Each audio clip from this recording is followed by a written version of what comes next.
మళ్ళీ అంటున్నాడు పాదయాత్ర చేస్తాడని దొంగ మాటలు చెప్పేదానికి అధ్యక్ష. అందుకే 5 కోట్ల ఆంధ్రులు అప్రమత్తంగా ఉండాలని ఈ సభాముఖం నేను కోరుకుంటా అధ్యక్ష. ఇది నాకు ఒక ఎమోషనల్ మూమెంట్. ఎందుకంటే 2019 నుంచి అమరావతి మీద శాసనసభ్యులు శాసన మండలి సభ్యులు అందరం పోరాడాం. ఆ రోజు ఉద్యమం చేశాం అధ్యక్ష. ఆనాడు జై అమరావతి అన్నందుకు కౌన్సిల్లో నా పైన దాడి చేశారు సభ్యులు కూడా. ఇక్కడ వీడియో నేను చూపిస్తాం జరిగింది. టీవీలో చూపిస్తే కరెక్ట్ కాదని నేను చూపించలేదు, కానీ అనేక మంది సభ్యులు చూశారు. నా ఫోన్ లాక్కునేదానికి ట్రై చేశారు, నా కాగితాలు లాక్కునేదానికి ట్రై చేశారు, అవమానించడానికి ట్రై చేశారు అధ్యక్ష. కానీ నిజం నిప్పు లాంటిది ఈరోజు నిజం గెలిచింది అధ్యక్ష. గౌరవ ముఖ్యమంత్రి గారు ఆధ్వర్యంలో, గౌరవ ఉప ముఖ్యమంత్రి గారి ఆధ్వర్యంలో అమరావతిని ద వన్ అండ్ ఓన్లీ అని శాశ్వత రాజధానిగా తీర్మానం చేసి కేంద్ర ప్రభుత్వానికి పంపించి క్యాబినెట్లో ఆమోదం తెలిపి ఏకంగా పార్లమెంట్లో క్లియర్ చేసుకుని ఇంక ఏ తుక్కులకు వచ్చినా పొరపాటున వచ్చినా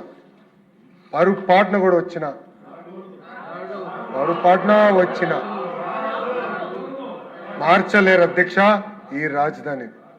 అందరం కలిసికట్టుగా మన రాష్ట్రాన్ని మన రాజధాని అభివృద్ధి చేసుకోవాలి, కలిసికట్టుగా ముందరికి వెళ్ళాలి అధ్యక్ష.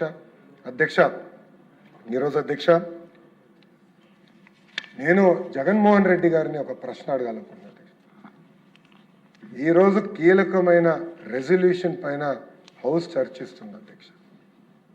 అందరం మాట్లాడుతున్నాం, తీర్మానం చేయాలని నిర్ణయించుకున్నాం, కానీ రాలేదు అధ్యక్ష హౌస్లోకి. అక్కడ ఖాళీగా ఉన్నాయి అధ్యక్ష. 11 మందిలో ఒక్కరు కూడా రాలేదు అధ్యక్ష ఈరోజు. అందుకే ఈ సభాముఖంగా నేను ఒక ప్రశ్న అడగాలనుకుంటున్నాను. మీరు అమరావతికి అనుకూలమా వ్యతిరేకమా?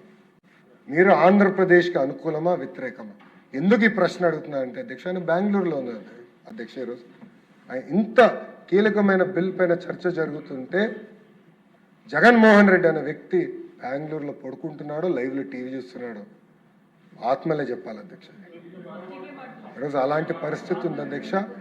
నేను అడిగిన ప్రశ్నకి ఆయన సమాధానం చెప్పాలని ఈ సభాముఖంగా ఆయన ప్రశ్నిస్తూ నాకు ఇంత అద్భుతమైన అవకాశం ఇచ్చిన మీకు నా ధన్యవాదాలు తెలుపుకుంటూ, గౌరవ ముఖ్యమంత్రి గారు ప్రవేశపెట్టిన రెజల్యూషన్ బలపరిచేందుకు అవకాశం కల్పించినందుకు నా ధన్యవాదాలు తెలుపుకుంటా అధ్యక్ష.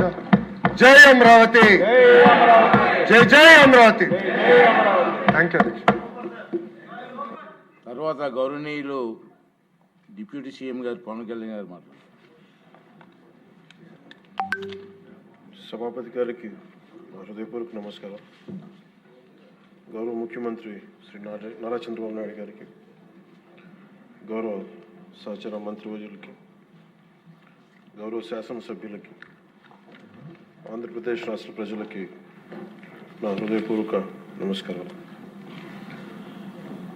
ఈ ప్రత్యేక రాష్ట్ర రాజధాని కోసం పెట్టిన తీర్మానానికి మనస్ఫూర్తిగా మద్దతు తెలుపబోయే ముందు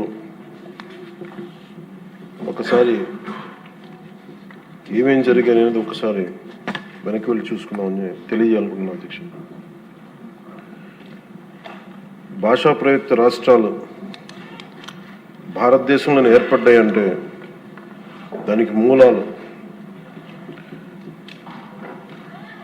1952 అక్టోబర్ 19వ తారీఖు నుండి అంకురం జరిగింది.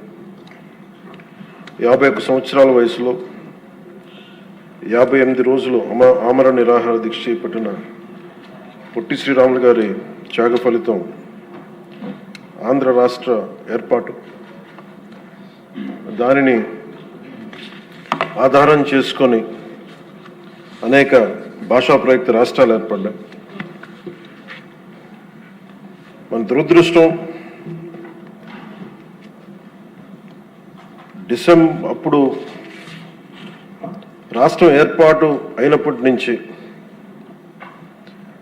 1953 అక్టోబర్ 1 కర్నూలు రాజధానిగా ఏర్పడినప్పటి నుంచి ఈ రోజు దాకా ఇంకా మనం రాజధాని గురించి కొట్టుకుంటున్నాం. ఇక్కడ ఉండాలా, అక్కడ ఉండాలా. పొలిటికల్ స్టెబిలిటీ,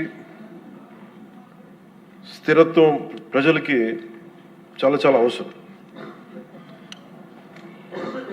నేనే హైదరాబాద్కి రాబోయింది అధ్యక్ష. మేము చెన్నైలో ఉండేవాళ్ళం, ఫిల్మ్ ఇండస్ట్రీ అక్కడ ఉండింది. మేమందరం ఏం నమ్మామంటే ఇది మా నేల, మా తెలుగు రాష్ట్రం, మా ఆంధ్ర రాష్ట్రం అని. అక్కడ సొంత ఇల్లుండి, మా అన్నయ్య గారికి కానీ అందరికీ సొంత ఇల్లుండి, అక్కడి నుంచి అందరం ఉన్నాయన్నీ వదిలేసి అమ్మేసుకొని హైదరాబాద్ వచ్చిన తర్వాత కారణాలు ఏవైనా కావచ్చు, కానీ ఇది నీ ఊరు కాదు, నీ రాష్ట్రం కాదు, మీరు ఇక్కడి నుంచి వెళ్ళిపో. పొలిటికల్గా వెళ్ళిపోవాలంటే ఇది కేవలం ఒక రాజకీయ నాయకుల వరకే గొడవ ఉంది, కేవలం శాసనసభ్యుల మధ్య గొడవ ఉంది అంటే అది వేరేగా చూసేవాళ్ళమే. కానీ సగటు ప్రతి ఆంధ్ర పౌరుడి మీద దాని ఫలితం దాని ప్రభావం చూపించింది. నాకేమనిపించిందంటే ప్రత్యేకించి చిన్నప్పటి నుంచి అందరం దేశం అంటే ఇష్టం, జాతీయ భావాలు, నేషనలిజం, ఈ భావాలతో పెరిగి భాష కానీ, కులం కానీ, మతం కానీ ఇవన్నీ మనకు చాయిస్ లేవు, ఇక్కడ పుట్టామనుకుంటాం. కానీ లోపల భావం అంతా జాతీయతే ఉండేది, జాతీయ భావాలే ఉండేవి అందరు. అలాంటిది ప్రాంతీయత, ఉప ప్రాంతీయత, రీజనలిజం, సబ్ రీజనలిజం తోటి మళ్ళీ ఇక్కడికి వచ్చేటప్పటికి నాకు గుండె లోతులోంచి ఉద్వేగం, ఆవేదన కలిగి జనసేన పార్టీని స్థాపించడం జరిగింది. అలాంటి సందర్భంలో తెలంగాణ అంటే ఇక్కడ ఉన్న లోకేష్ గారు కానీ, నాదెండ్ల మనోహర్ గారు కానీ, గౌరవ మంత్రివర్యులు